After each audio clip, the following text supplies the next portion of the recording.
Good evening, everybody. Welcome to your Manchester United Balls Ruled press conference show. In tonight's show, we are going to be reacting to the Balls Ruled, doing a press conference for the FC Porto game. We have a few people in the building already. Big up to you, Daniel 914.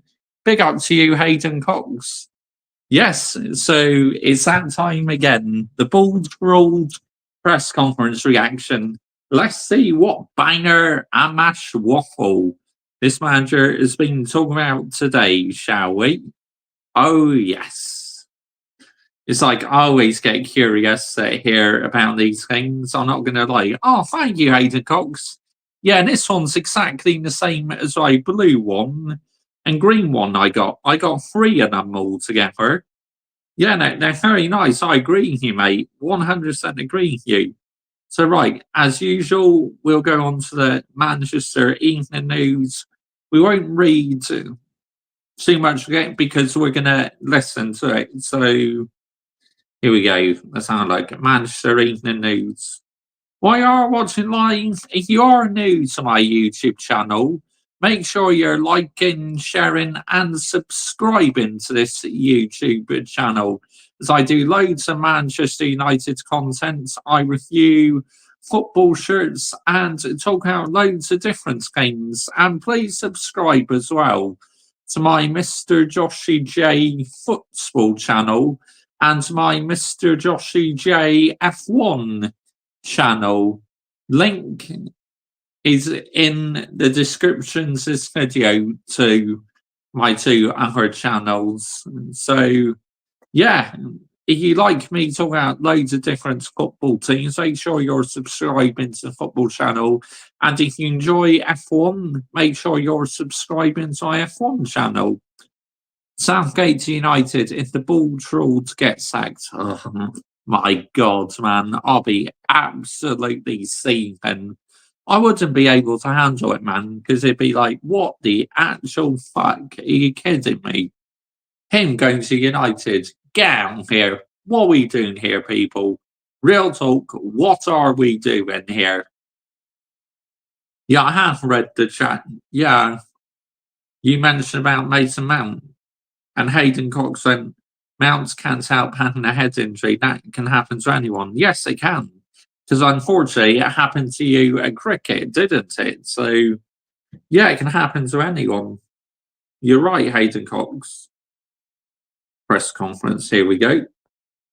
Manchester Evening News, that's how listen.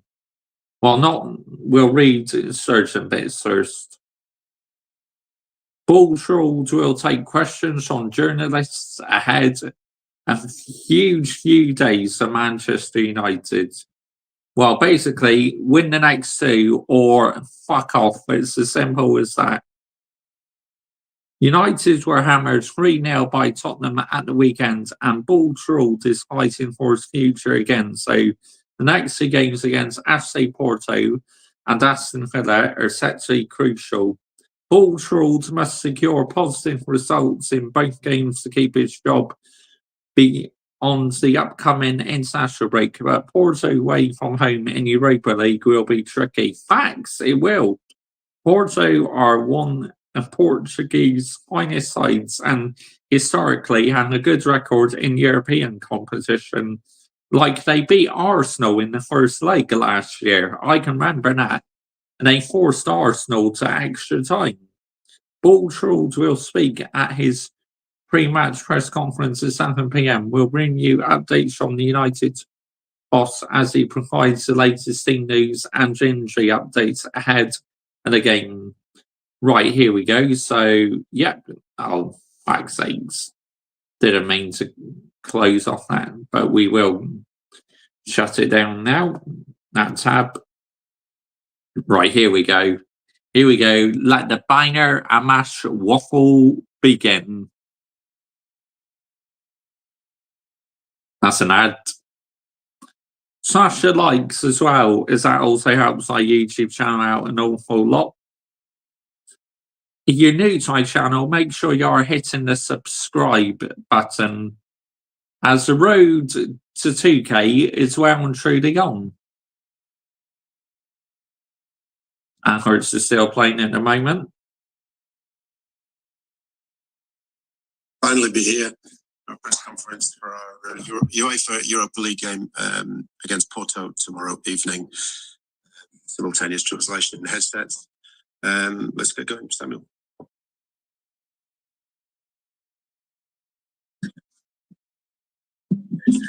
Hi, Eric. Hi.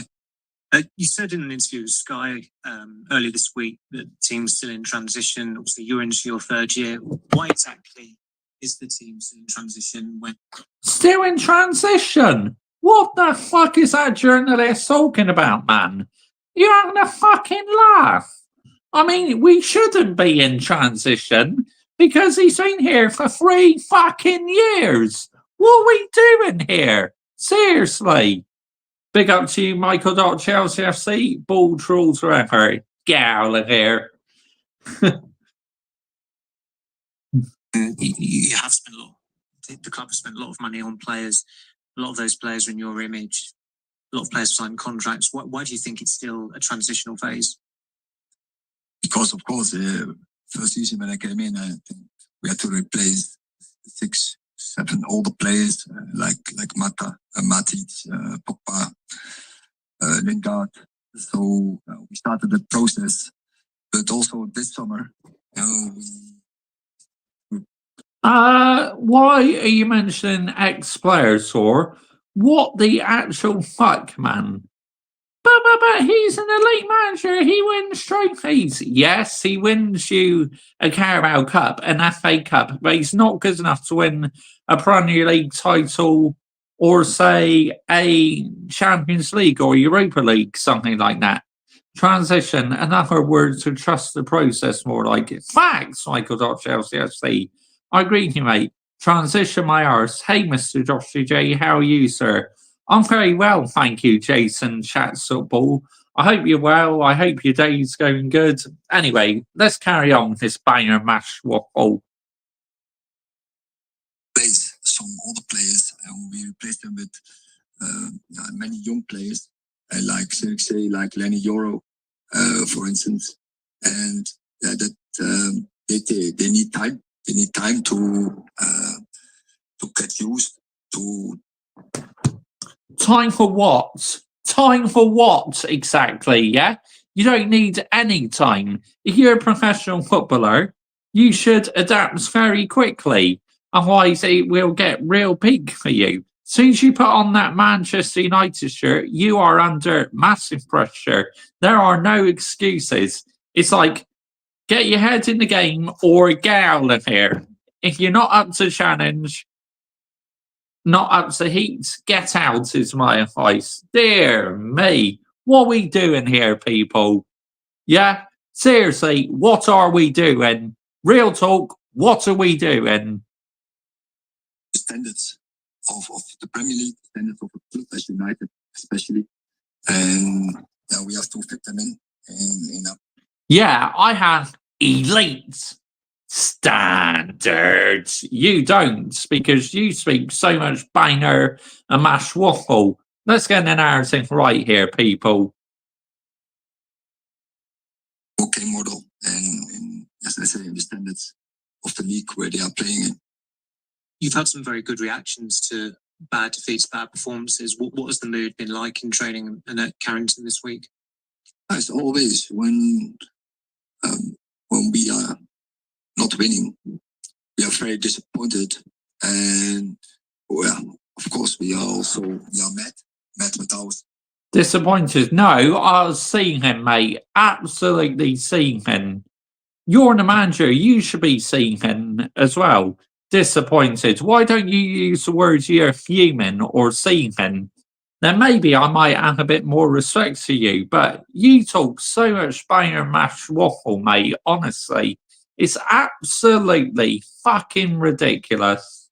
And especially when you lose a game like Sunday, also after all, then when you have to play so long time with 10 players, and then after it's overturned the red card, that gives frustration, because such a long time to play. Mutant. Bloody hours, man. Honestly, I cannot believe this press conference, man, already. Never in your advantage, had a real impact on the game. But you have to deal with it. And we are mad. And now from the madness, we have to get motivation. And we're going to the next game. Hi, Eric. When the team is going through a tough time, like you're at the moment, how important is it, in particular tomorrow night, your big players to stand up and show their worth, the likes of captain Bruno Fernandes, Marcus Rashford, Lisandro Martinez, these key players? How important is it for them to show their leadership qualities and almost drag you out of a hole and get the result you need? That is, everyone has to take responsibility. And that starts with me as a manager. But of course, also on the pitch and the players you mentioned, but or maybe also others who has leadership skills. They have to stand up. And every game for us is important. And every opponent is always 100% motivated. So we have to be ready as a team and as an individual to compete and to fight with them. And there you need some leaders on the pitch who can guide the process in any game. Progress. What fucking progress? Yeah, what? Tell me exactly what progress there's been. Honestly, what are we doing here, people? Balls ruled in, Onana in. Laugh out loud. Big up, Mr. Joshua J in the chat. Good evening to you, Brian CFC. Thank you for joining me this evening, mate. Yeah, we're reacting to the balls ruled. Literally more banger mash waffle, honestly. Literally, I'm only 3 minutes into the press conference and he is talking so much rubbish, like literally mentioning ex-players like Juan Mata, Paul Pogba and that. What are we doing here? Why are you mentioning these players or progressively in the mud? Laugh out loud. This manager is unbearable. Thanks, Gaz Elliott. Good evening to you, by the way, mate. Thank you for joining me this evening. Much appreciated. You said on Sunday after the game that you and the leadership were all in the same boat, on the same page. Have you had any conversations with them since Sunday? Perhaps just encouraging you, to keep going, that everything's fine and you're safe in your job? We talk every day, and we are in a common journey. And we made that agreement in the summer. And we had a discussion, we had a review, we made our decisions, we refreshed and we reset the staff. And I appointed my assistants, I appointed the staff, and but it was, of course, in a common process, but I did this, and we refreshed. Common process. Fuck's sake. He's mentioned the word again. Dear me. Yeah, I'm very well, thanks, Gaz Elliott. But listening to this manager is absolutely jarring. Get out here. What are we doing here, people? The sooner this manager is out, the better, honestly. But as well, we choose to especially to contract young players and with typical abilities. Abilities also, we know, high potentials who can really for the future as well, because this club wants to be back on top. And there's a long-term project. We definitely will not be back on top under your management, that's for sure, because you have no idea how to manage in the Premier League or these major European competitions. And that is a fact. Factual information. We don't do any PR. We just deal with the facts on here. It's as simple as that. Honestly, absolutely ridiculous. What a load of just banger and mash waffle. Honestly, what is this manager doing, man? The future, laugh out loud. He's gone in a week. I hope so, Gaz Elliott. But my number one concern is, who do you think we're going to bring in? More than likely, fucking waistcoat ruled. Gareth Southgate, get out there.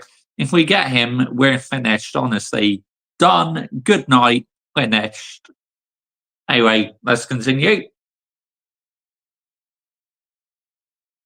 Oh, da. And yeah, we set the target to be back over several years to be champion, the highest Champions League. And yeah, that's a long-term journey. And we went in that boat, and we are. And therefore, you need on the same page in the summer. So yeah, we will keep going in the process, but we will talk every day. Every day we will evaluate. Process. Again, he's mentioned the word process. How many more times is he going to mention it, man? Seriously. Review the process where it's necessary, and we will. There we go. Again, review the process. That's got to be about 5 fucking times he's mentioned that. All in one line. Seriously, what is going on? We will make. Oh, bloody anger, man. Well, decisions. But you're not a true fan if you don't back the process. You switch off after 17 minutes. I tell you what, they piss me off so much. I refuse to watch the last 10 minutes on Sunday because that's how disconnected I felt with the match. Honestly, my team was showing no fight, so I thought I am not watching until the end. And if I lived near Old Trafford and I was at the game, I'd fuck off home. Honestly, why should I stay if the players are showing no fight whatsoever? He will mention the trophies next, laugh out loud. More than likely, mate, honestly. Chris. Hi, Eric. There's been so much external noise since Sunday. That's those narrative Ronan Joshi J for you. Facts. I agree, Michael. Chelsea SD. Do you feel under more pressure than you normally would coming into a game like this? No, because it's not important what's external, and it's only important what is internal. And it's not important. I think you find a European game is important. It just goes to show you are out of your depth, mate. Honestly, what on earth is he talking about? It's not important. What are we doing here exactly? Can someone explain to me what is going on? Because I'm literally banging my head against the wall trying to work out what the fuck he's on about. The match is not important. I know, Michael Chelsea FC. It's ludicrous. internal, and we just be dealing with the defeat and nothing else. Eric, in those conversations you have with Dad Ashworth and the people in the leadership group, what are they saying to you to give you kind of confidence going forward? It's not necessary to give me confidence. But we are talking about how we can improve. We talk every day. How can we improve this club, this team? How we have to cooperate? How can we improve the processes? How can we improve the procedures? Processes again. There you go. That's about the 6th fucking time he's mentioned that word. Oh. So how can we improve the relations and the connections? That is what we are talking about. Charlotte. Hi, Eric. What areas of improvement did you identify during the video analysis of the Spurs game? Fuck all, because the whole team was shit, and this Spurs team are simply not the best Spurs team, but they literally outplayed us. I mean, it's like, seriously, what on earth is going on? In other words, he's going to Portugal for a 0-0 draw, and it sounds like it, Michael Chelsea FC. Hi, mate. Good to see you, mate. Good evening to you, Adam Partridge. Thank you for joining me this evening. Much appreciated, mate. It's one game. And so in one game, of course, there is a review and what we could have done better.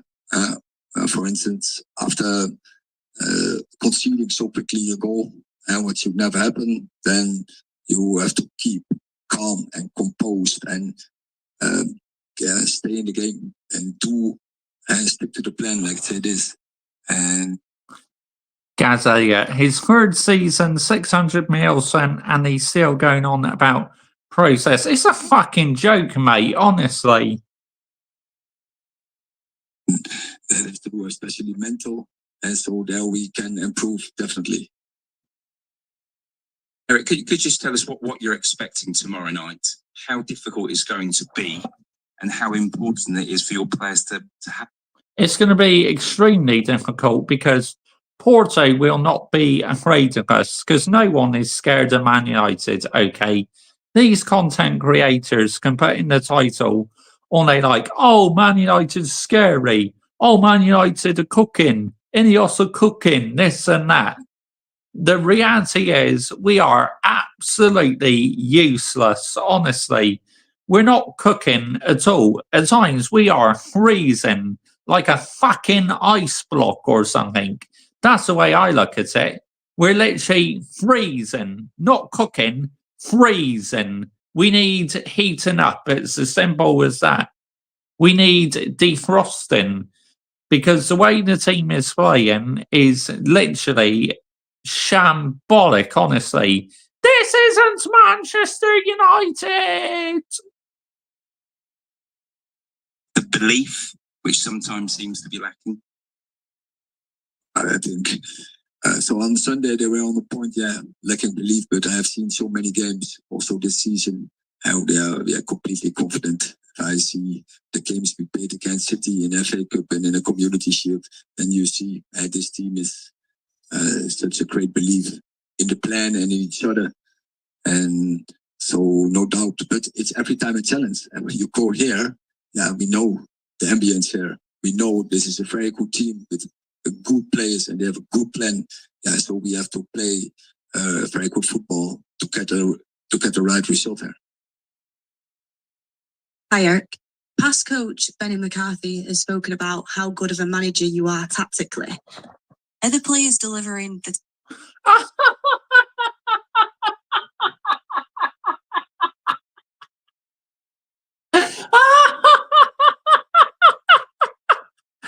What on earth is that journalist on about, man? Literally saying another manager has said that the Bulls ruled is a good tactical manager. Okay, good one, good one. What the actual fuck, man? No way is he a good tactical manager. Get out here. What are we doing here? Hi, mate. You seen the Villa games tonight, mate? No, I haven't yet. Sounds like Beth, laugh out loud. Hi. tactics the way that you would want them to? And do you think there's a communication problem? Because obviously the results on the pitch are not what you would have wanted or the players, I assume. Yeah, so Amazon Prime big deal days on it. Oh my. I can't believe that. Honestly. What? if we didn't create chances, then I should doubt, but we create a lot of chances. We have even, I think, the third highest XG in the Premier League. So now it's about, we have to be more effective. I have also to do that. So one of our top scorers is not available until now. He doesn't get a start. He didn't get a start so far. But we have to improve that final third, especially our box game. We have to be more careless there. Are you confident that the strikers can do that? Like the forward players can? Yes, our strikers, they're capable of doing this, but then we are in the same discussion as we were last week. Okay, last couple at the back. Portuguese question. And then Simon Peach, and then we... Okay, that's like literally the end of the English questions. Yeah, I could tell it was Beth as well. To be honest, you're spot on, Michael Chelsea FC and Gaz Elliott. You were spot on there.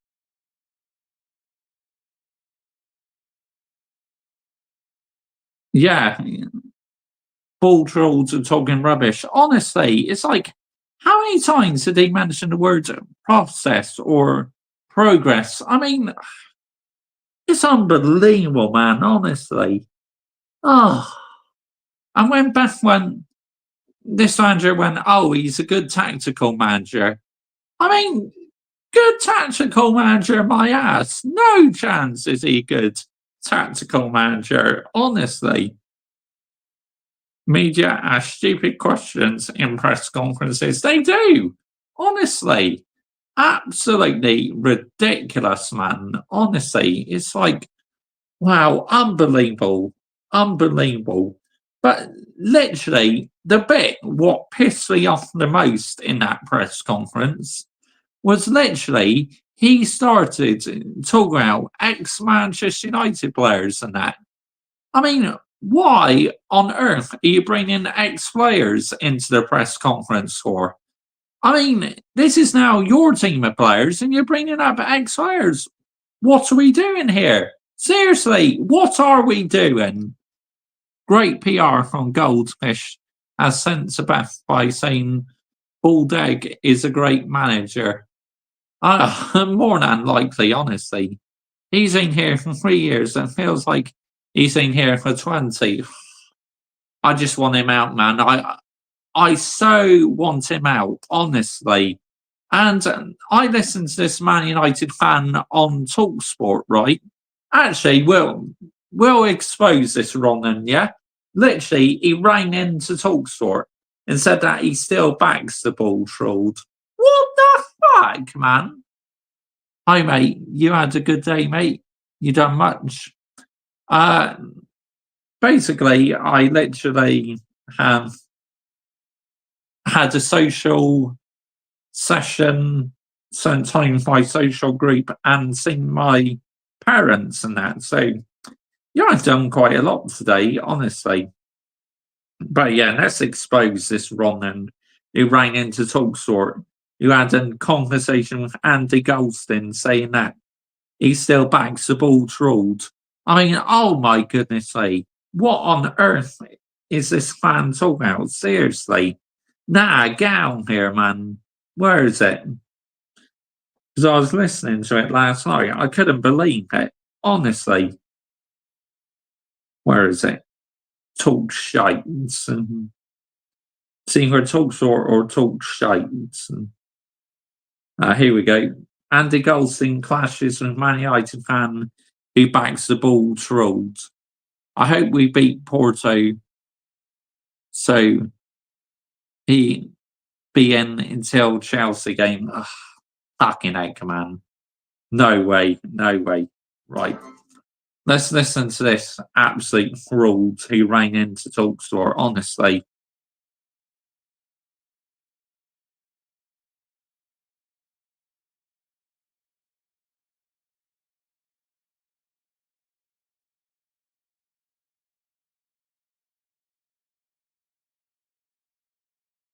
Great, I'm great. You? Awful, Harry. Yeah. Listen, here we go. Here we go. This is it.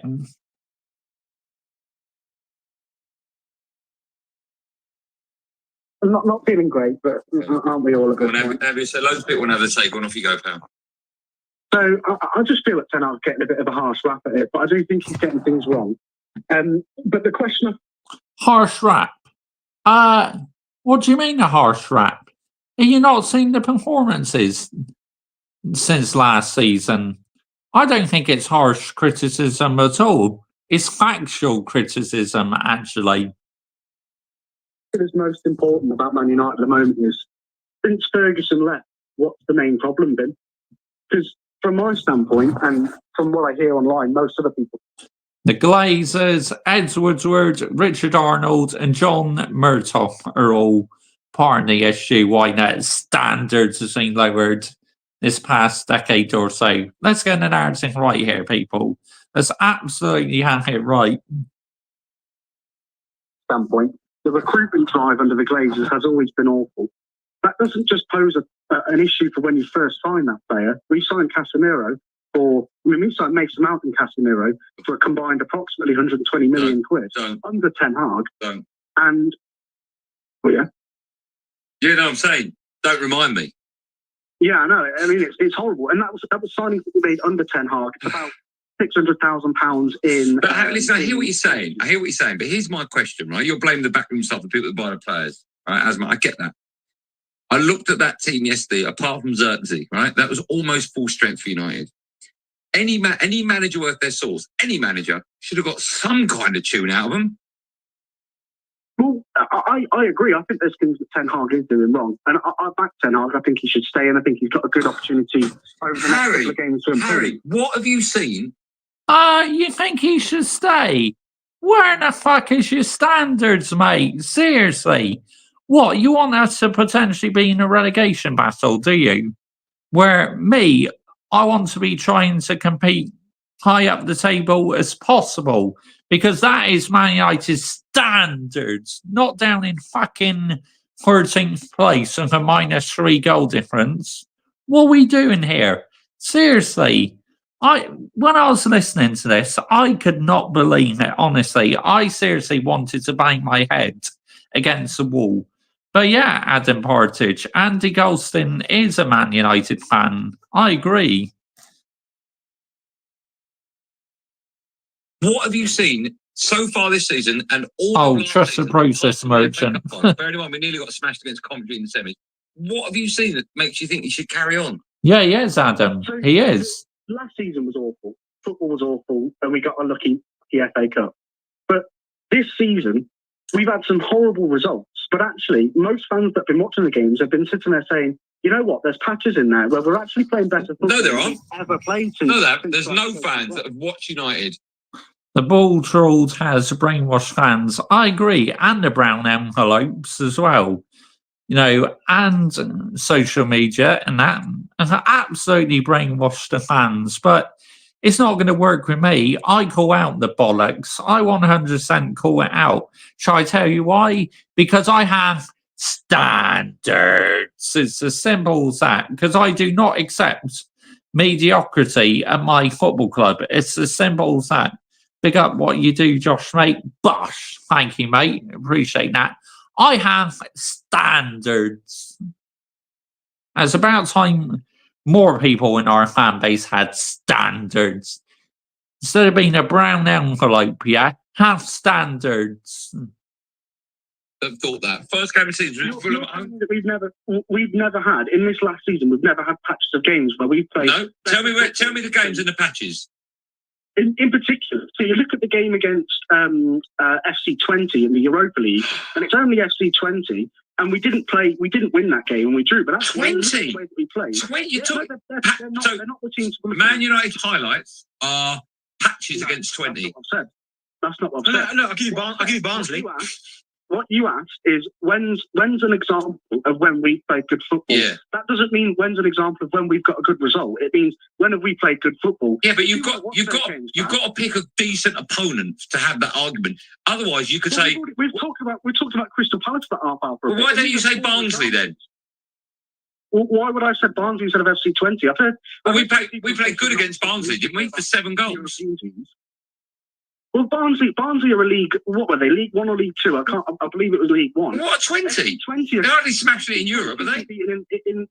Well, they're not smashing it, but they're in the area to see. I heard that chap earlier from Simon Jordan's show talking about West Brom. If they were in the area, I needed they would be in the top 4. I mean, the disrespect that the English give to European leagues is ridiculous, but that's a pure example of it. And let me remind you that Onana was playing in the Champions League final however many seasons ago, yet it took him basically one shot to score against him. And Barnsley had a load of time to score against Onana. So let me ask, are you suggesting you want to keep Eric Ten Hag because you've seen patches against teams? Have you noticed anything out of the ordinary in the lot recently? Patches? What patches? What difference has there been in performances so far in this season from last season? Oh yeah, what's that? Fuck all.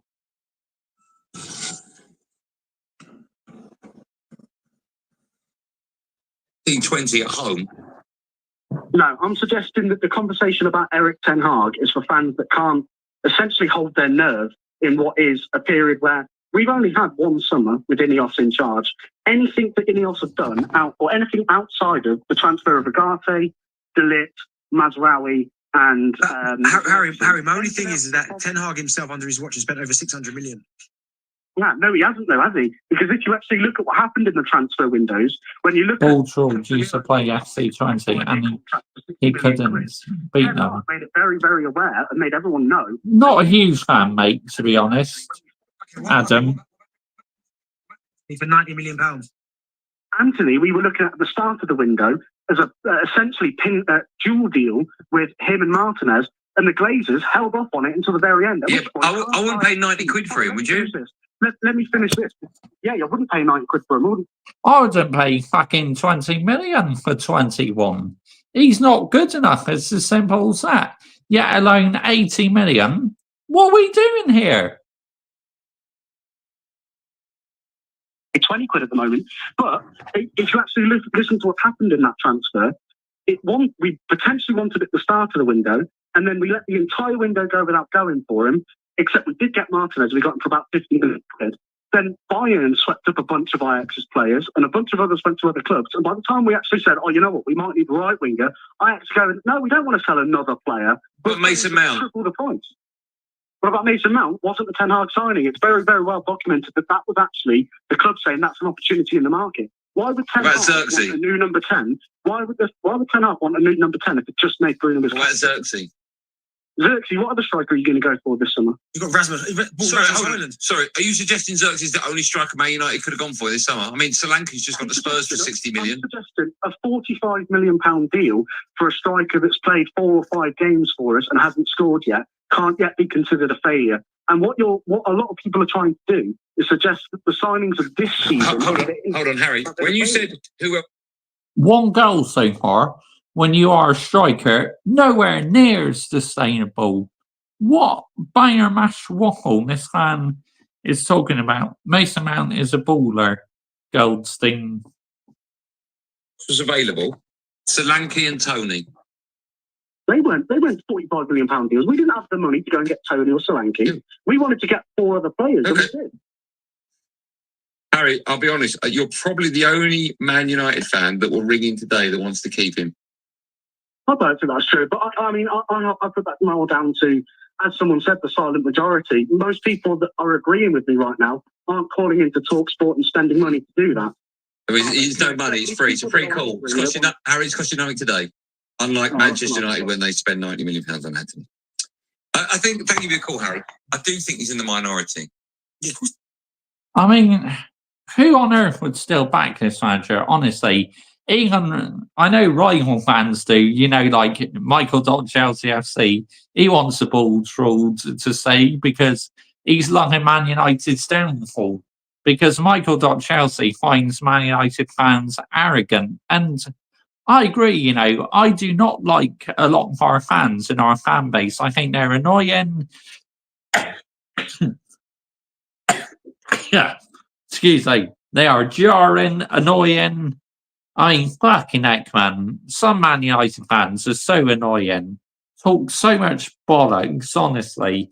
It does my absolute head in at times listening to Man United fans, honestly. They get on my wick at times, they really do. Especially around envelopes. It's like, why don't you hold your football club accountable, yeah? Instead of falling for the PR bollocks and listening to all the brown envelopes, call it out. Our fans are clueless, laugh out loud. They are. Goldfish does. He wants him to stay. I mean, it's ridiculous, man, honestly.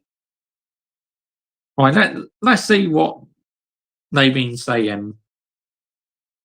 Ball trolls are called out again. Mainu back.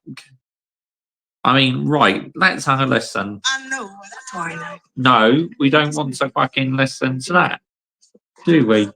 Hello, everybody, and welcome back to the United Stand 2 p.m. show. Oh, it's Bath. Okay.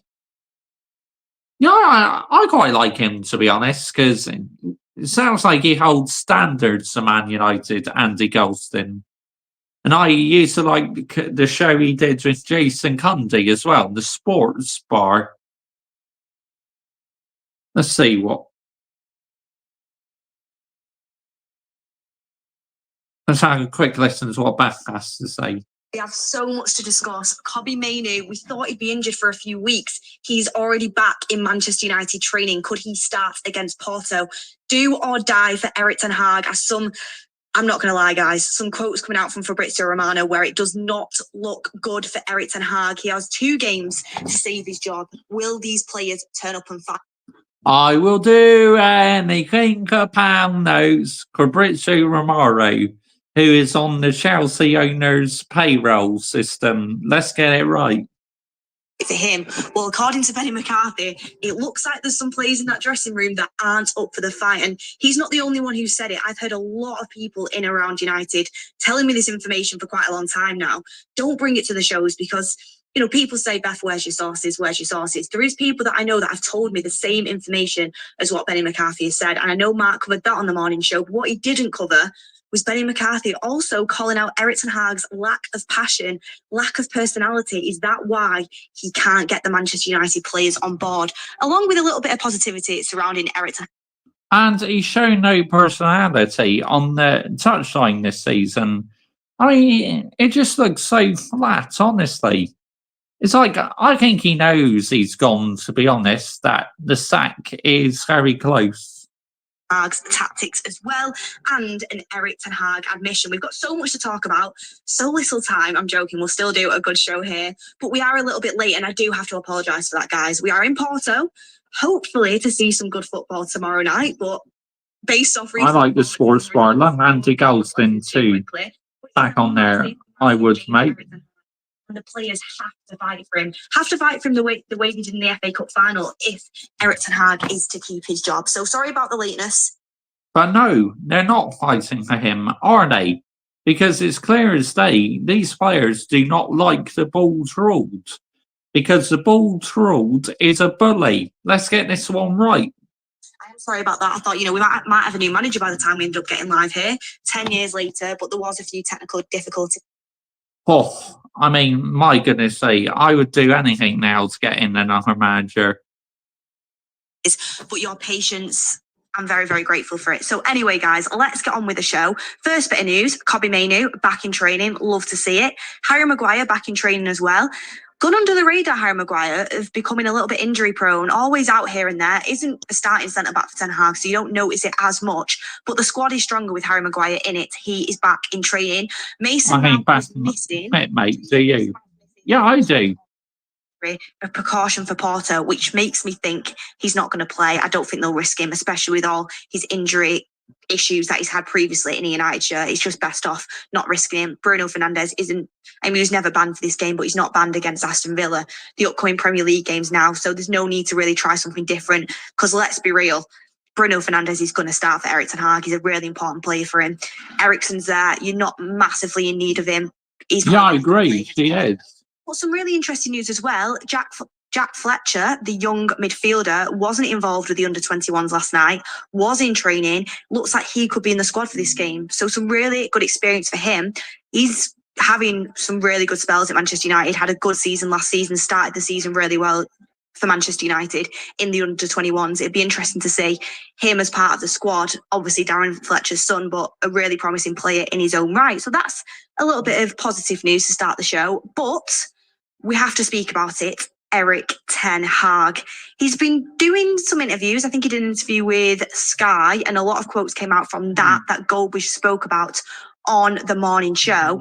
But there is an admission, and this is coming from the Mirror, there is an admission from Eric Ten Hag that he knows he's got 2 games to save his job. And now a lot is coming out about this, and a lot is aligning together with this. So let me get the information up. Going to get some of your chats in as well. But the information is regarding Eric Ten Hag and his job coming from the Mirror. Bruno's playing, of course he is. As Manchester United manager, despite his claim that the club hierarchy still back him. So if you didn't see this morning, Eric Ten Hag got asked about his job and whether he's worried about losing his job, and he said, "I'm not anxious. We are together. We created a togetherness in the summer with the ownership and the leadership. We are all behind the agreement we had." But he's going to say that publicly. Behind the scenes, Eric Ten Hag knows he's got 2 games to save his job. I know that. You know that. Everybody knows that. Who's keeping an eye on Manchester United in whatever realm possible. Even my mum knows that. And my mum doesn't really watch football unless I get her to or talk to her about it. Even she knows Erik ten Hag's on thin ice because I'm ranting to her about it all the time. So everybody knows Erik ten Hag only has 2 games left to save his job. Can he do it? But on the back of this, At least you have more standards back than what Goldfish has. So I have to give it to you that one, yeah. It sounds like you have very similar standards to what most Man United fans are feeling, that they want the Bulls ruled out. So big up to you for that. Fair play. Fabrizio Romano has also come out with a really, really interesting statement. And let me get this up now. I thought I'd wrote it down on this section, but I haven't. The joys of being live. Here it is, the quote from Fabrizio Romano. And Fabrizio Romano, he's got so many connections, he's in the know, and this aligns with the message that is coming out. So it's coming out from Romano, a recent quote: "A tense week at Manchester United. The reality is, behind the scenes, is that 2 games, Porto and Aston Villa, will be really, really crucial for the future of Erik ten Hag. Manchester United co-owners, Ineos and the management want to see a reaction, an important reaction in terms of results and in terms of the performance. This is going to be important, how Manchester United players will react, because they are crucial to this." And I think that's a really important part to look at, how Manchester United players will react because they are really crucial to this. I mean, I'm not expecting any reaction from the players, to be honest, because we know what they're doing. They're playing like it because they want him gone. It's as simple as that. So I'm expecting the next couple games to be real peak. Then after the international break, we will have an interim manager. Maybe put Ruth Van Nistelrooy in temporary charge, but it's like the Bulls ruled literally is on very much borrowed time. It's like, just how much longer is it going to go on for? Ruled Dizio Pinocchio, of course, he's in the known he's a brown envelope. Yep, because he's on your payroll. He's on Chelsea's payroll with the Clown Lake and that. Yes. There's been a lot of talk surrounding the dressing room, whether they're behind Erik ten Hag, whether they buy into the project. I think that's what Ineos want to see. If Erik ten Hag still has the players, because if you don't have the players, you don't have anything. And I've heard from different people that there is certain players in that Manchester United dressing room that don't buy into Erik ten Hag and don't buy into his project. He should have been sacked after the FA Cup final. I agree. Like what Luke Van Gaal was. Now, Benny McCarthy has been speaking, and Benny McCarthy has been speaking about how good tactically Erik ten Hag is. He's a master tactically, but he lacks the passion. And he feels like that's where the disconnect comes between the players and the manager. This is a coach that has been inside that Manchester United dressing room all last season. He knows what's going on inside that dressing room. And he said he feels like Erik ten Hag lacks the passion. That's why he's not getting through to the players. I can understand that argument. And I understand that that has been something that's been thrown at Erik ten Hag a lot as Manchester United manager. Where's the charisma? Where's the personality? Tactically, he's a very good manager, but can he get through to these players? There's a lot of big egos in there. Can he get through to them? Well, obviously, it's up. Tactically, a good manager. Come on, Beth. I mean, seriously. I agree with a lot what you're saying, but that, my goodness me. I mean, what are we doing here, people? Erik ten Hag to motivate the players and get his messages across to the players. But we've got Ruud van Nistelrooy in now to bridge that gap. That's what he was brought in for, to bridge the gap between the communication between Erik ten Hag and the players. Goldfish knows anything about United. Yep. Keep the ball down by all the means, Brent.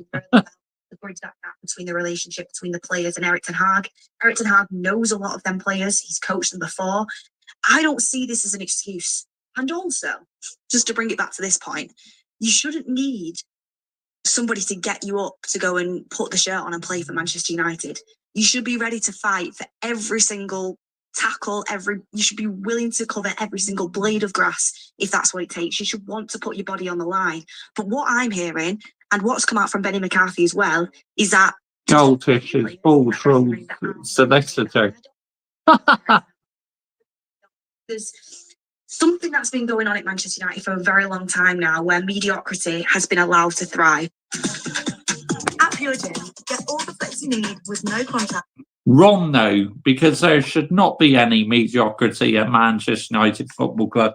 We are Manchester United, for fuck's sake. Why should we accept mediocrity? Because I most certainly don't. Come on, people. 24/7 access in most gyms. Top quality kit and unlimited classes. Yeah. It doesn't all come down to the manager. The manager's one man inside a massive institution. Of course, he's got to do things to change it. And Eric Ten Hag said when he walked into the club, it was a mess. It was an absolute mess, and he's had to try and change the standards behind the scenes. I'm going off Mark Goldbridge now, mate. Coaches behind the scenes, they've invested in him behind the scenes now. So you've got to take that into consideration. But I do think mediocrity has been allowed to thrive at that football club for a long time. And we need to instill leaders, and we need to instill the winning mentality back into that football club. Got loads to discuss. Bruno Fernandes, how he comes into that as the captain, how Dallo comes into that as an important player that Benny McCarthy mentioned as well. Someone that Ronaldo name dropped for having a top. Right, let's get on to let's listen to Goldfish, shall we? Let's listen to a bit what he has to say. But yeah, I agree. A lot of people are going off of him, Adam Partridge. You're right, mate. Hi everybody, welcome to the United Stands. I'm Mark Goldbridge, and this is your latest Manchester United news as we discuss the latest goings on at Manchester United and can Eric Ten Hag survive? Has anything changed in the last 48 hours from what was... Hopefully not. Hopefully he is out by Monday morning. That's my number one hope anyway. Or if we get battered by Porto tomorrow night, put Ruud van Nistelrooy in charge in the Villa game. Don't even make the Bulls rules go to Villa Park. Put Ruud van Nistelrooy in temporary charge.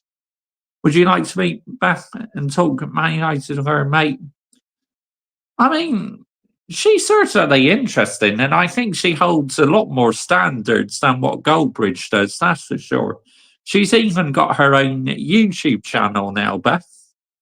Because maybe she's a bit worried that she may be fired from the United Stand in the future, that she may have to go her own ways and that. Basically looking like potentially the end of Ten Hag on Monday. We know he's got these two games, but are you detecting a little bit of, it might not happen on Monday? I'm sort of making plans for Monday already. I'm cancelling stuff in the international break saying I expect to be busy next week. But are you starting to detect a chance that he could survive? And what are we hearing the latest is at the moment? I mean, even Fabrizio has come out today, as Beth said, saying that, he's basically got two games and he's on thin ice. Everybody knows that, but those two games are there in front of us, of course, as well. So we'll delve into that.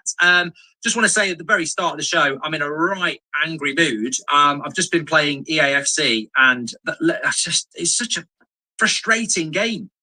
I don't know whether you're like that when you play games. I've always been like it. I'm just now in a bad mood for the rest of the evening because I basically got beat 4-1 by Derby on TUSFC. I've just given you a spoiler as well, but yeah, fuming, absolutely fuming. Right, yeah, let's delve into it though. So, yeah, what are we hearing? What's going on at the moment? Well, I think there's a lot of regurgitation going on out there at the moment. I think a lot of people are talking about how he's got two games to save his Man United career. And Monday will be the day where a big decision has been made. And if he wins one and draws one, it could still be the same. I think we get a new manager next week, mate. I hope so. Fingers crossed. One thing I can tell you for sure is that nobody, very much like transfers with Ineos, nobody's got a bloody clue. The only thing that is factual from the club was what came out on Monday from people like James. Yeah, he will stay, Brent. You keep telling yourself that. It's the beginning of the denial process. So I think that's where we are. I don't think that there is anybody out there that's got any inside track on who we're going to get. I mean, look, the bookies have got Gareth Southgate as second favourite at 4-1. Now, that is enough to make you want to throw up, but I just don't believe that they would go anywhere near Gareth Southgate. And literally, these boards like to go for the cheap option, so it's more than likely we will go for fucking Gareth Southgate. I mean, my goodness me, man. That is just fucking embarrassing if we go for him. We are finished. If we get him, we're done. Good night, finito. I genuinely don't think that they would. So I think Yeah, that, nice. I think where we are at the moment is that, of course, Yeah, this is chicken dippers but and I some also roast think that this team might potatoes not be made. with mayonnaise. Somebody said to me today, because I've got a meeting next week on Wednesday, and they were next Thursday, and they were like, "Do you want us to cancel it?" And I said, "There's no reason to cancel it because if he's sacked, we'll have had 3 days of, reaction, and then it will be rude. So by Thursday, it'll have died down a bit, and they're not going to sack him next Thursday. They're not going to go after. They're not going to go after Villa on Monday and then go Monday, Tuesday, Wednesday. Oh, we're going to sack him on the Thursday. They'll do it on Monday. That's what'll happen if it's going to happen." Hi, Mark. The chat. Yeah, it will probably happen if he does get sacked, probably on Monday morning about 10 p.m. our time or 9 a.m. our time, 9 a.m. or 10 a.m. our time when the New York Stock Exchange market comes out is when he'll probably be fired. Blamed me for the loss. It's already put a bet on Sir Gareth Southgate getting Man United job. A nice little favour for me coming up. But what do I think's going to happen? What do you think's going to happen? Let me know. Can he survive at Manchester United? I think he can. I think he actually can survive at Man United. My feeling is, of course you do, because you've been defending him all this time. Yet you wouldn't call out Jose Mourinho. You wouldn't defend him, would you? Where Mourinho's about 50 times better than what this manager is. And you're asking for him out. Oh, get him out, this and that. It's like, why did you want Jose Mourinho out, but you don't want this manager out? Shall I tell you why? Because you're on the football club's payroll system. Let's get this one right here. Would you take Eddie Howe's Man United, mate, from Newcastle, mate? Considering Newcastle are my second team in the Premier League, I think he's a very good manager. And I know Newcastle didn't have the best of season last season, but they got a good point against Man City, didn't they? Season before, he got them in the Champions League. He's a good manager. But is he Man United's standards, though? Probably not. But would I pick him over Gareth Southgate? 100%. Absolutely 100%. I'd rather have him than Gareth Southgate. 100%, mate. and I've been very consistent about this. My feeling is that he will get sacked on Monday because I just don't see us winning any of the next two games. But if he wins the next two games, he won't get sacked. It's as simple as that. And it goes back to the FA Cup again. And there was a fantastic comment this morning where somebody said, before the FA Cup final, Mark, you said the FA Cup final shouldn't have a bearing on his sacking. But then when we won the FA Cup final, you said he can't be sacked. And I'm like, simple minds don't necessarily understand. I want Eddie Howe as England manager, I do, mate. That's a good shout. I'm sure people can remember it from the chat. My point was, they shouldn't be making their mind up on the basis of the FA Cup. They should already know what they want to do. And I, before the FA Cup, was saying, keep him, back him. So when we won the FA Cup, I was like, well, you definitely keep him now, but they shouldn't. Goldfish has got plenty of deals. AFTK's Robbie Lyle. I mean, somebody said to me today, yeah, if Ineos sack Ten Hag walks away with 17 million. He's not the first guy in the world to be sacked. He's not the first Man United manager to be sacked. Mourinho's been sacked. Ollie's been sacked. Van Gaal's been sacked. So if Ten Hag gets sacked, he'll be pissed off. But he walks away with 17 million pounds. He'll get over it. He's not the first one. He can go and get another job. The real prats will be Ineos. They will look like a right bunch of prats because they've backed the guy. I agree, it's like we should have got rid of him after the FA Cup final. But yet we've given him extra time and it's backfired. It's as simple as that. It's like, what is the common logic behind it? What are we doing here? Given him £200 million and then they've sacked him within, before basically at the start of October. So they will look really, really stupid if they do it. they will look really, really stupid. So people can scream and shout Ten Hag out, and they've got every right to do that. And many people would say they're right to do that. Yes, of course we have. We have rights to do that because we want our football club back to where they belong. This is not Manchester United down in 13th place with a -3 goal difference. What the fuck is this sort of form? This is like fucking relegation form. What are we doing here, people? Ineos rules. I mean, no doubt about it, the biggest mistake they've made so far is keeping this manager on. And also Sir Jim behind the scenes. He is firing people who've been working at this football club for years, but yet Ineos won't get rid of a manager who is out of his depth. Where's the common logic behind it, man? Seriously, where the fuck is it? I'd love to know, because it's not literally Manchester United. It's as simple as that. But let's not forget, this is a decision that the Ineos are going to make that's going to make them look a bit stupid. I am not saying don't do it. I think it will happen on Monday anyway. But what I am saying is they are going to look really stupid. And yet again, it's the same mistake as what they did in the FA Cup final. You shouldn't be looking at Porto and Villa as the results as to whether you're going to keep him or not. I think if he beats Porto and Villa, he has to stay in a job. You can't beat Porto and Villa and then sack him. But if he beats Porto and Villa, I'm also like... I don't like Man United results, mate. The Porto and Villa and we play well. No, it's shocking, mate, because you have elite standards. You were playing Man City, the team that had just won the league. If he'd lost to Man City in that cup final, most people expected us to lose. You're sacked. But if you beat them, you're in a job. How was Man City the decider of him keeping his job? And that's what I was saying before the cup final. This game should not be the thing that makes their mind up. The mind should be made up on a multitude of other things like the injury crisis, not the club not being sold until Christmas, ignoring the January transfer window, all the off-field activity, no proper structure, finishing 8th in the league, the football. You know, they should have already known what they wanted to do before the FA Cup final. And yet most of us do agree that the FA Cup final made them change their mind. If we'd have lost the FA Cup final, do you think Ten Hag would have been in charge? I don't. Nope.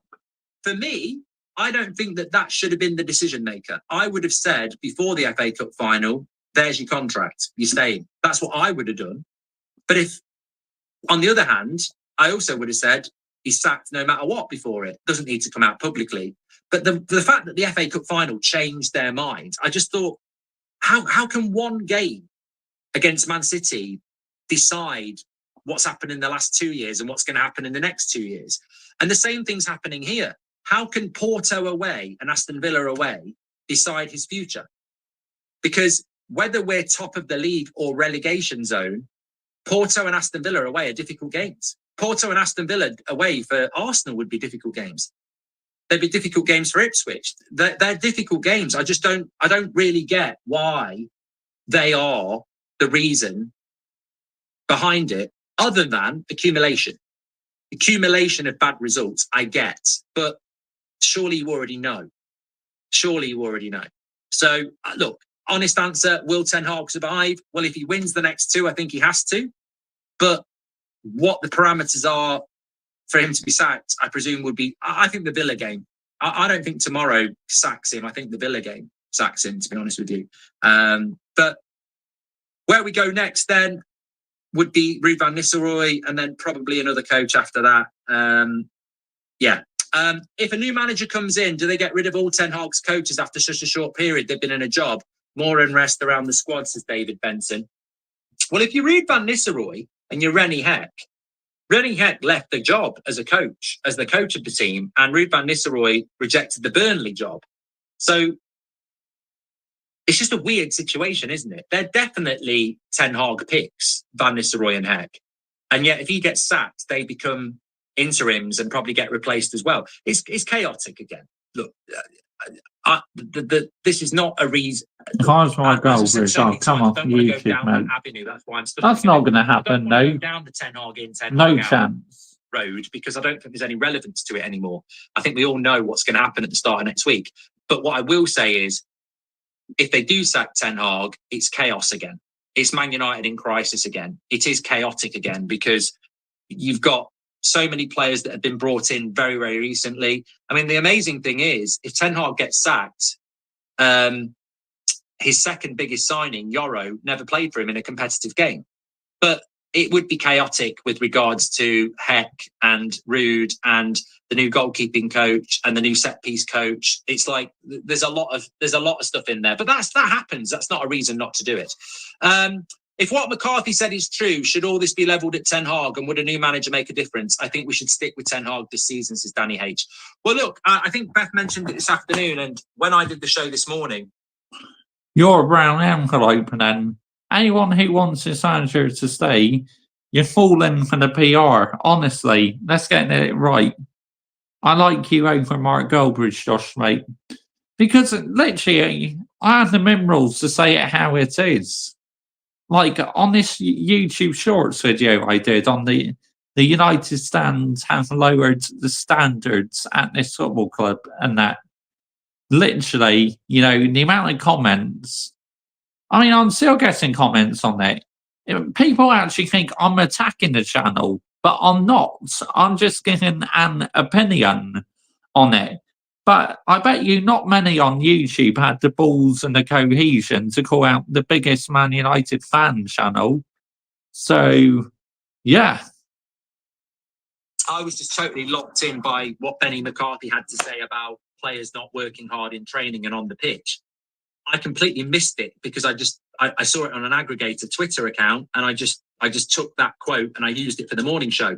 I actually read the article afterwards, and he actually had a bit of a pop at Ten Hag as well. He basically said Ten Hag's a good coach, but he doesn't show enough passion, and the modern player needs that passion, which is interesting because I still don't think it's as impactful as saying there are players in that club that don't train properly and don't work hard,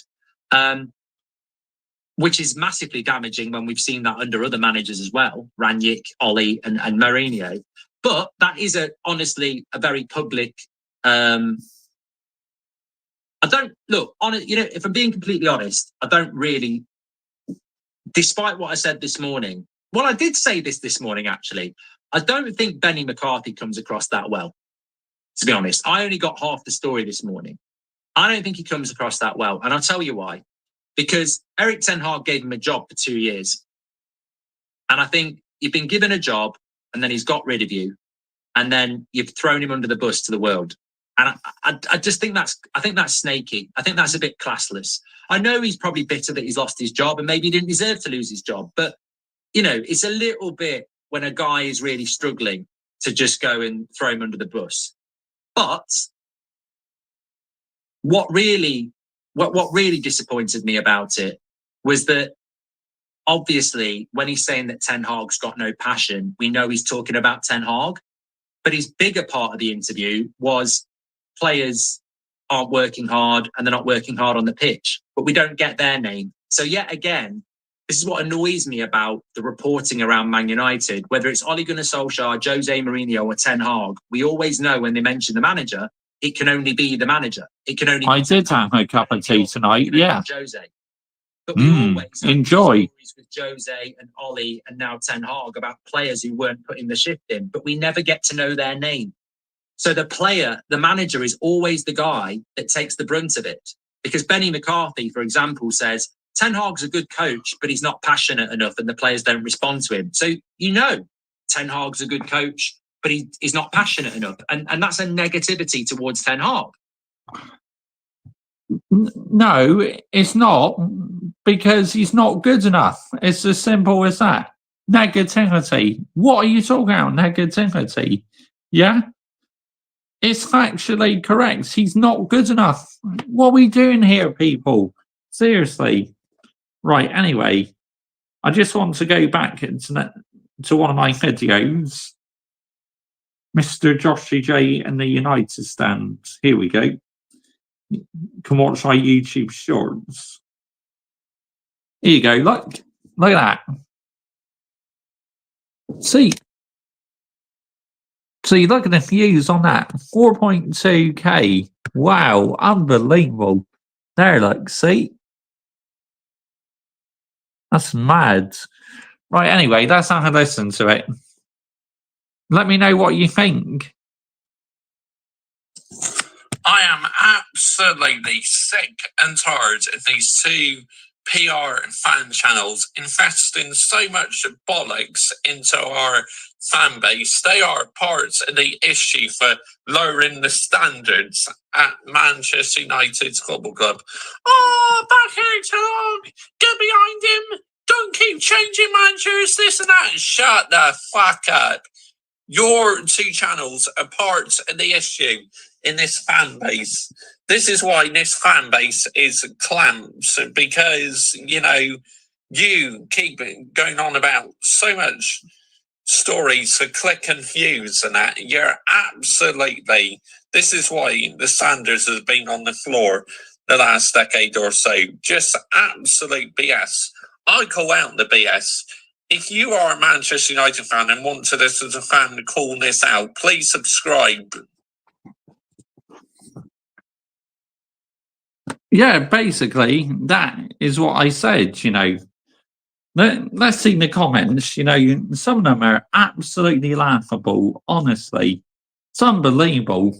Right, let's have a look at the comments.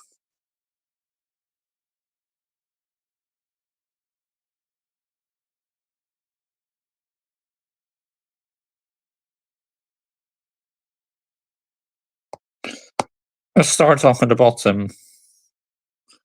Here we go. Hayden Cox, like, these channels lowering the standards far too much.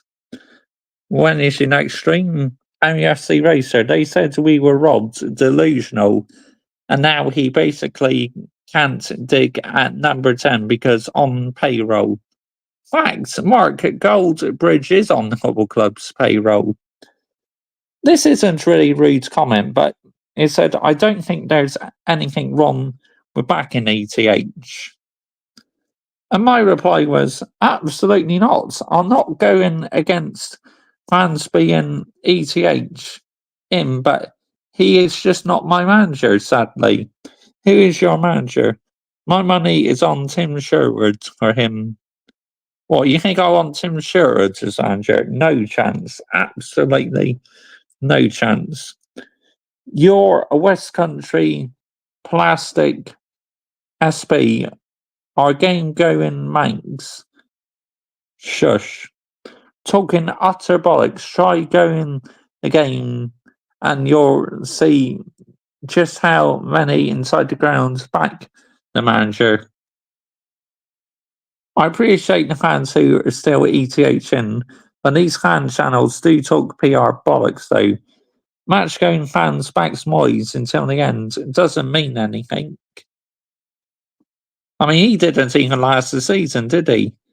Being a fan means supporting for 90 minutes during the game, once or twice a week, following a little bit of real news, like a new signing over a period of the year. To be honest, there is only limited amounts of news. This is a very good point, actually. The last time I went to Old Trafford was January 2020. When it comes to football, we all have our opinions. That was my reply. And this mutant said, you're the kind of person who deserves Gareth Southgate as manager. I'm not a fan of ETH, but I'd rather keep him than have Gareth Southgate. And look at this mutant here. How has this guy been allowed to create a channel? The world's gone to shit. Where having different opinion means you're a reason for the bad football. Use your brain if there is one of those of us who can remember the past 10 years and see how bad things have been run now. So under Ineos, it's time to do something different under a proper structure. I have a good idea. Let's sack ETH and give him 10 million payout, and he only has 1 year left, so another 10 million to get the next manager out contracts. FFP, isn't it real? You're a clown wanting a new manager. It's your opinion, and that's your choice. Blaming fan channels that other people having a different opinion to you. Look, I'm not against people who are still the ball trawled in, but I'm struggling to understand it. He is chatting the most amount of shit. How is a fan channel to blame for a manager being kept in a job? Fans have different opinions and they are to blame. The world has gone to shit. Here's an idea. Let's not do the same things the last 10 years. Sack ETH, give him 10 million, get the next manager out. Please, YouTube, shut this channel down before he has people in the chat thinking of themselves, going after other channels for your own views. Drake versus Kendrick, and your Drake. Okay, mate, good one, good one. I am part of the elites group with over 1k. No chance my channel will get shut down. I haven't done anything wrong whatsoever. Thank you for watching. That's my reply there. Look, to that absolute mutant, that absolute brown envelope. What a dunce. What is exactly that word? No idea. You're chatting utter shit with your 19 subscribers. More like 880. Thanks for watching. Haha, you got owned. Yes, you did, you brown envelope.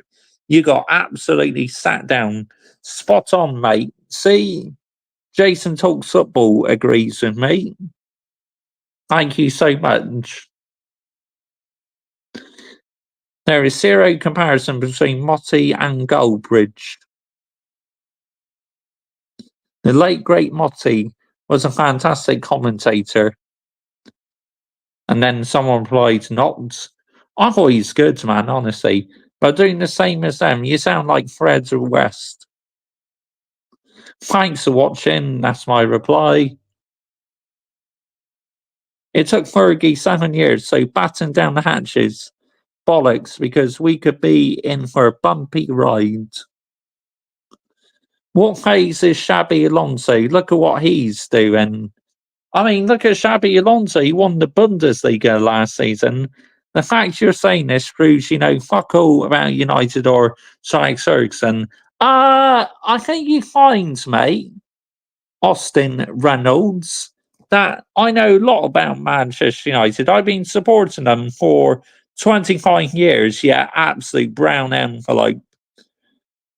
Mr. Joshua J, come on, man. You can't compare Shabby Alonso to the job at United. That's a freak example under pressure for him much later. See how he does when he manages a Premier League club.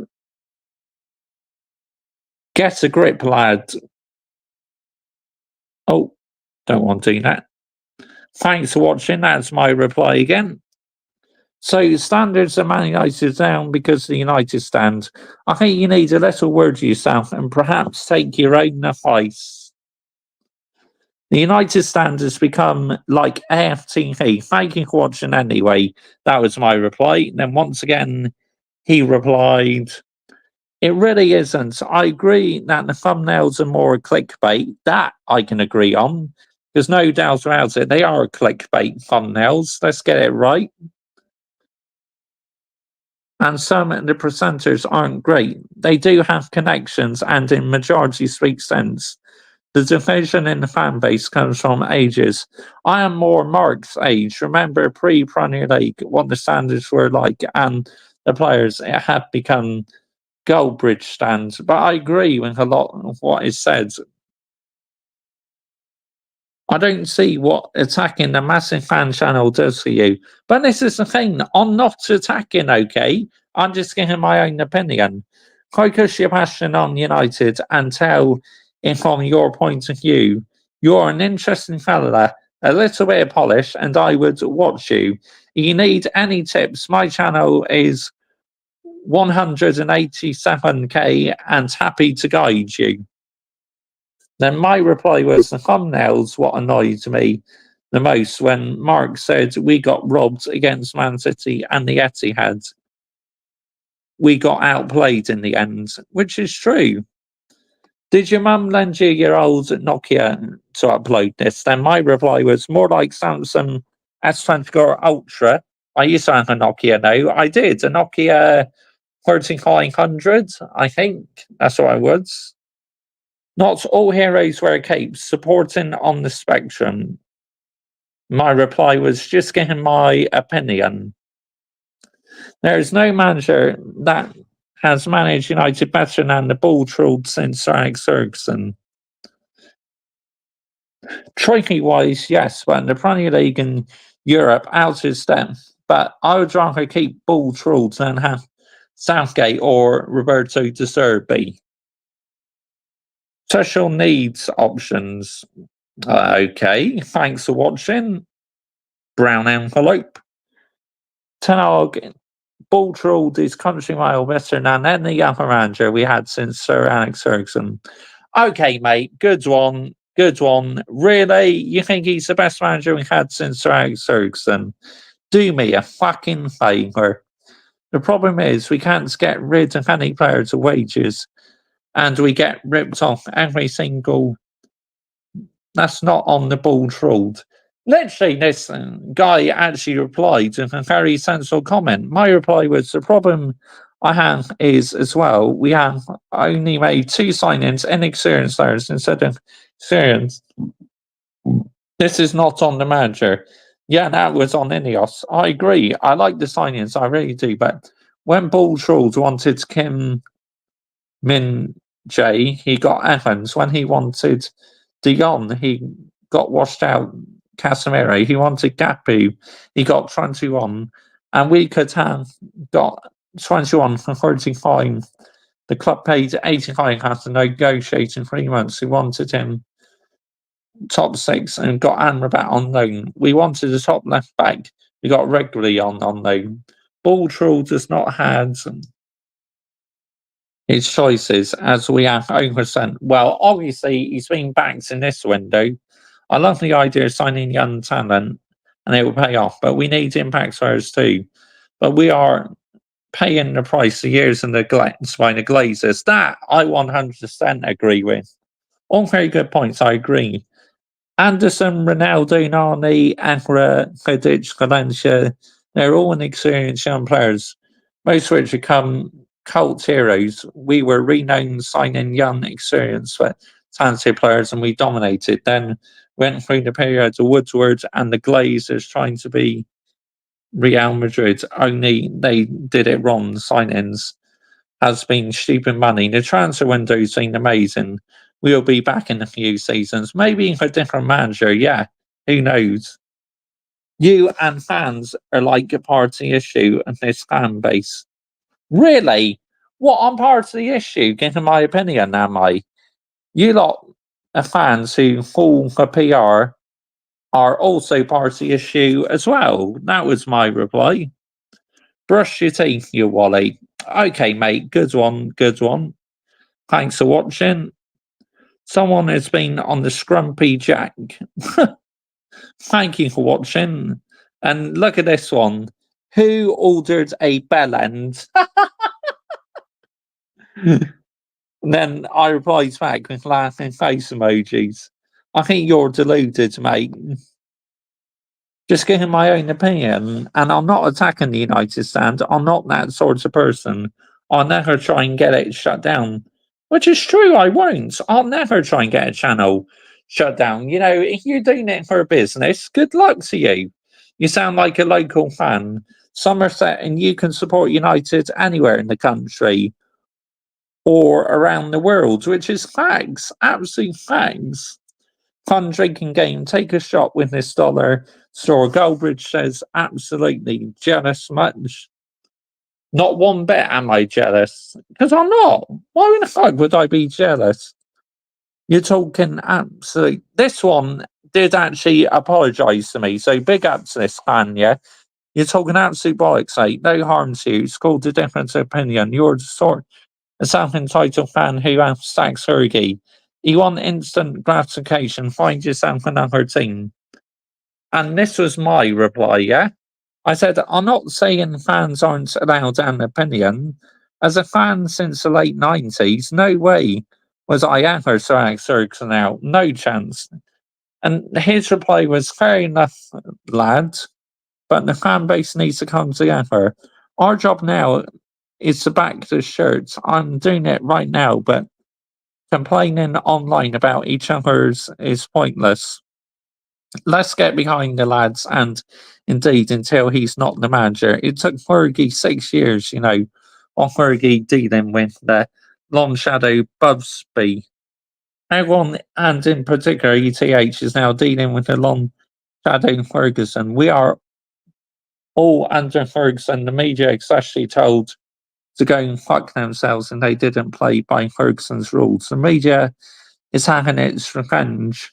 I repeat, in that climate, our job, United are back. What's in place? Get excited about what's not in place. What's in place? In ball trolled is sacks. My job is fans, is support from the manager. After the ball trolled, apart from Southgate, I might transfer to FCUM to guy on this. That were to happen. Sorry for having a pop it, you mate. Thank you for your natural reply. Love United take the Glaziers. I remember pre-Ferguson, it wasn't all that bad. No need to be sorry. We all just want what's best in the football club at the end of the day. The sorry was that interprets and assumptions in my internal reply. See, that was actually a sensible comment. Let's have a look at the comments. Who's Fred West? I have no idea, mate. No idea whatsoever.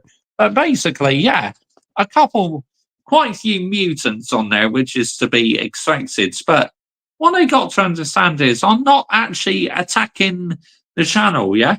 But if you have a look, let's have a look. It's one of my most successful shorts, though, because look at that. 4,000 views. Over 4,200 views. I mean, that is madness. Absolute madness. But anyway, I am wrapping this up now, people. Thank you all so much for watching. It's been a fun show. It really has. Big up to every single one of you in the live chat who's been locked in this evening. Much appreciated.